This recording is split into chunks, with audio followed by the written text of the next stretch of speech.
If you are wondering if you can expect Android 17 update on a Samsung Galaxy S26 Ultra, then the answer is yes, of course.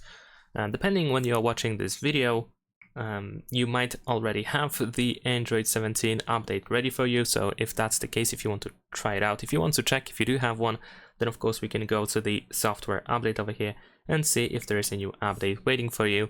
Maybe if you're watching this video, the Android 17 is being rolled out, maybe it's not being rolled out yet. Of course, it's hard to tell. Right now, as I'm recording this video, there is no information about when we can expect Android 17 to be released, especially on S26 Ultra. So you want to probably check news and see if there's anything new about it. But generally speaking, sooner or later, you should be able to get Android 17 update.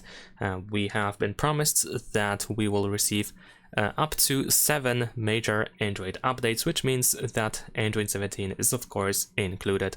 And that is pretty much it. Leave a like and subscribe.